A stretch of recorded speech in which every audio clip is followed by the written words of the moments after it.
not 4. Z, now Z is D4, dihedral group of order 8. This is act transitively on A, where the A is the set of 4 vertices of the square. हम already ये देख चुके हैं कि ये कैसे group action बनाता है.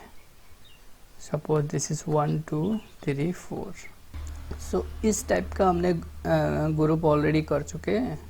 D4 जो है एक्ट करता है इस सेट ऑफ वर्टिसेस में. ये ऑलरेडी हमने किया है. तो अब हम ये देखना चाह रहे हैं यहाँ पे ये जो होगा ट्रांजिटिवली एक्ट करेगा. इट मीन्स इसका जो ऑर्बिट बनेगा वो केवल 1 होगा. ऑर्बिट जो होगा केवल ओनली 1 होगा. देखो पहले तो हम ऑर्बिट की डेफिनेशन लिखेंगे. ऑर्बिट ऑफ, सपोज मैं लिख रहा हूँ orbit of I. Orbit of I लिख रहा हूँ. ठीक है, ऑर्बिट ऑफ आई.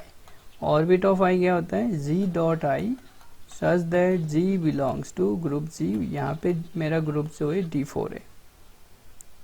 ठीक. सो अगर मैं चलो i इज इक्वल टू 1 ले रहा हूँ तो what is the orbit of I? Orbit of I क्या आएगा? जी डॉट 1, सॉरी 1 ले रहा ना i के इक्वल में. तो orbit of 1 is equal to G dot 1 such that G belongs to D4. अब देखो अब यहाँ पे तो सिमिट्रीज है तो हमें ये देखना है 1 2 3 4 and this is this one. ये कोई ना कोई हम यहाँ पे एक्चुअली जी किसका लेना है? हमें D4 का लेना है. आइडेंटिटी R0 लेंगे, R90 लेंगे, इस तरीके से R180 लेंगे, R270 और ऑफकोर्स डायगोनल, एंटी डायगोनल, इस तरीके से हॉरिजेंटल, वर्टिकल, ये सब सिमिट्रीज देखेंगे कि भाई इसमें एलिमेंट जो है हमारे क्या क्या आ रहे हैं ऑर्बिट ऑफ 1 में. तो सिंपल अगर मैं आइडेंटिटी की बात करूं तो आइडेंटिटी अगर मैं अलोंग रोटेशन R0, अगर मैं रोटेशन R0 करा दूं, मतलब R0 कर रहा हूं तो ये एज इट इज रहेगा, है ना. तो जो G डॉट 1 है, G यहाँ पे G equals to R0, G equals to R0. अब G इक्वस टू R0 तो ये एज इट इज रहेगा.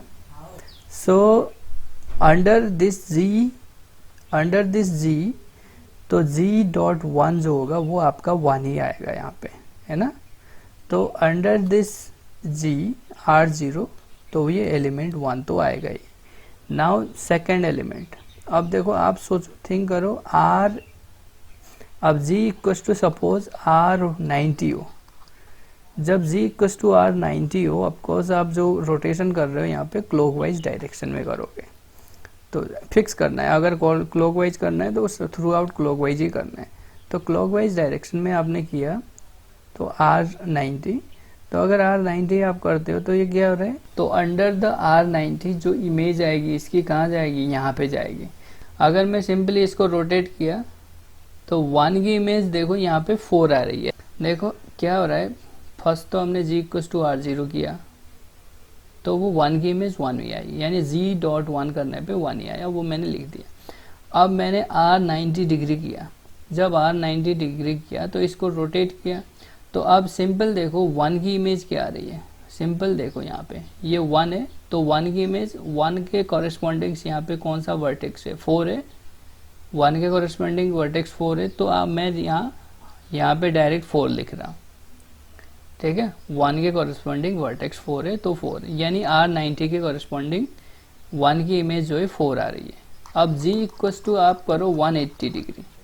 तो 180 डिग्री करेंगे तो 1 कहाँ जाएगा? यहाँ जाएगा, और 2 यहाँ, 3 यहाँ और 4 यहाँ. तो अब देखो 1 की इमेज क्या आ रही है?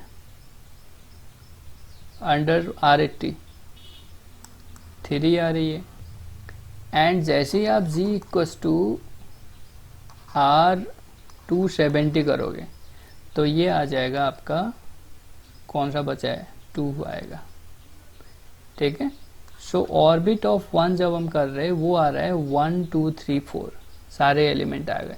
तो orbit of 1, orbit of 2, orbit of 3, orbit of 4 जो होंगे वो यही होंगे, और यही देखो आपका सेट ए है, यही आपका सेट ए है।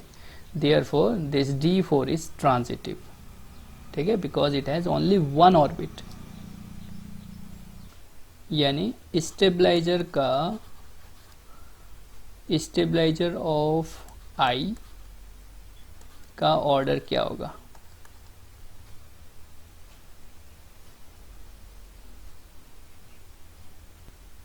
ठीक है, डीहेड्रल ग्रुप है यहाँ पे,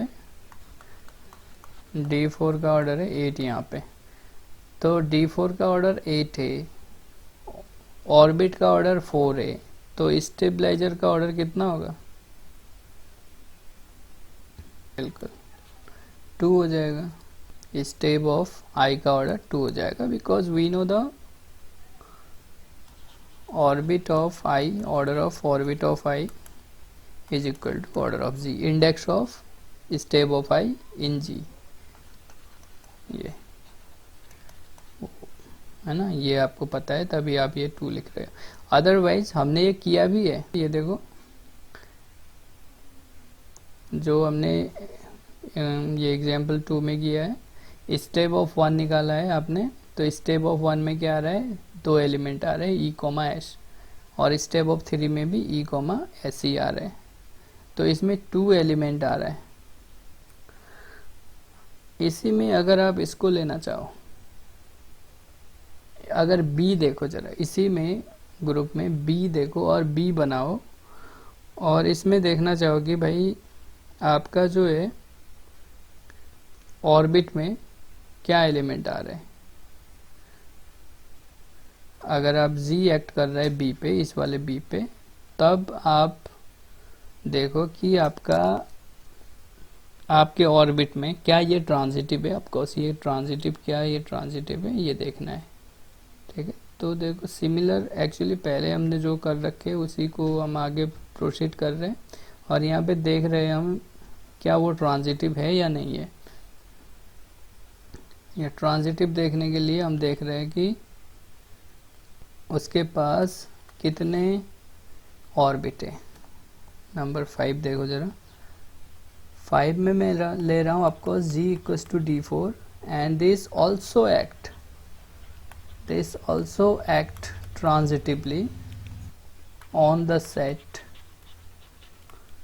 B,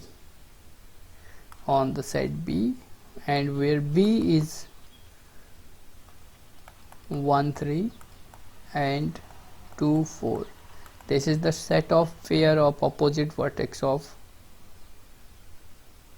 square। देखो इसमें आपने किया था ये, अगर मेरे पास ये D4 के लिए स्क्वायर है 1 2 3 4, तो इसमें हम अपोजिट वर्टेक्स को ले रहे थे B को, और आपने यहाँ पे B के एलिमेंट को बोल्ड A है ना, और ये आपका बोल्ड 1 और ये बोल्ड 2 से रिप्रेजेंट किया था, ठीक है, बोल्ड A और बोल्ड 2 से रिप्रेजेंट किया था। अब आप बताओ जरा, इसमें ये ट्रांजिटिवली एक्ट कर रहा है, यानी ये ट्रांजिटिव है, D4 he transitive again for this B। तो ये अगर ट्रांजिटिव है इस B के लिए, तो भाई ऑर्बिट ऑफ जो 1 होगा या ऑर्बिट ऑफ 2 होगा वो ऑलवेज B के इक्वल ही आनी चाहिए। सो ऑर्बिट ऑफ 1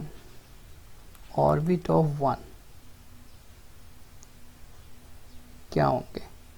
तो ऑर्बिट ऑफ 1 जब आप लिखोगे, ऑफकोर्स ये क्या होता है, G dot this one such that this G belongs to group G। Now आप क्या करोगे, इसमें एक स्क्वायर बना लोगे और यहाँ पे इसकी सिमेट्री देख लोगे। सपोज दिस इज 1 2 3 4, ठीक। अब देखो 1, अब मुझे क्या है, इस 1 को फिक्स करना है। 1 को फिक्स करने का मतलब क्या हुआ, 1 को फिक्स भी नहीं कहूँगा मैं, मुझे इस 1 की इमेज देखनी है। 1 की इमेज देखने का मतलब ये हुआ कि मैं 3 और 1 की इमेज देख रहा हूँ, कॉरस्पॉन्डिंग 3 और 1 की इमेज देख रहा हूँ। तो अगर मैं इसको R0, अगर ये मेरा G जो है R0 है, रोटेशन में कर रहा हूँ R0, तो अगर मैं R0 इसको कर रहा हूँ तो ये तो फिक्स रहेगा, ये चेंज हो जाएगा, लेकिन ये यही रहेगा। तो G.1 में और क्लास ऑफ 1 में ये 1 तो आएगा ही। ये 1 आने का मतलब क्या होता है, ये 1 3 वाला पेयर आ रहा है ना, because this is the unordered pair, set of unordered pairs लिखा है यहाँ पे, this is the unordered pairs. अब ये आ गया। अब देखो, अब मैं अगर z इक्वल्स टू R90 कर दूं तो ये रोटेट होके क्या हो जाएगा, ये 1 कहाँ जाएगा, यहाँ पे 2, यहाँ 3, यहाँ 4, यहाँ ऑफकोर्स क्लॉकवाइज डायरेक्शन में हो रहा है।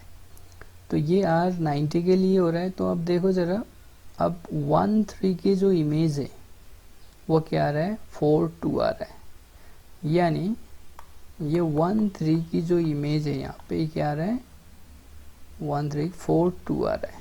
तो ये अनऑर्डर्ड पेयर है। ये क्या है, इसको आपने क्या एज्यूम किया, ये बोल्ड 1 यूज़ किया है और इसको आपने यूज़ किया बोल्ड 2।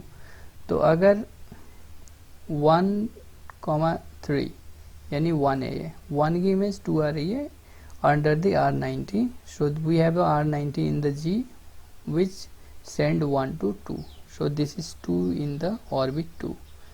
अब B में केवल 2 ही एलिमेंट है, 2 ऑलरेडी ऑर्बिट में आ चुके हैं, तो इतने ही होंगे। बाकी ग्रुप के एलिमेंट अगर आप देखोगे कराओगे या तो 1 देगा या 2 देगा, ठीक है। हमें तो एटलीस्ट वही एलिमेंट देखने ग्रुप के जो 1 और 2 दे दे। तो हमें मिल गए 2 एलिमेंट, एक G मिल गया R0, एक R90 मिल गया, जो कि इस सेट के दोनों एलिमेंट दे रहे हैं। तो ऑर्बिट ऑफ 1 क्या आ रहा है, 1 और 2। So of course this is equal to orbit of 2 bold 2, है ना। So this is equal to B। Therefore this T4 is transitive on P। So what is the order of stabilizer? What is the order of stabilizer of I? क्या होगा, 4 होगा, ठीक है। This is the orbit of I। सब के लिए यही आएगा, ये 1 के लिए यही आ रहा है, 2 के लिए यही आ रहा है, तो ऑर्बिट ऑफ I के लिए भी 1,2 ही आएगा। तो भाई स्टेबलाइजर ऑफ I का जो ऑर्डर होगा 8/2 होगा, which is 4। And we know, we already did it in the previous examples. तो ये जो आपका था step of I, this is the S, R²। ये जो था S और R² से जनरेट हो रहा था, ठीक है। ये ऑलरेडी हम कर चुके हैं।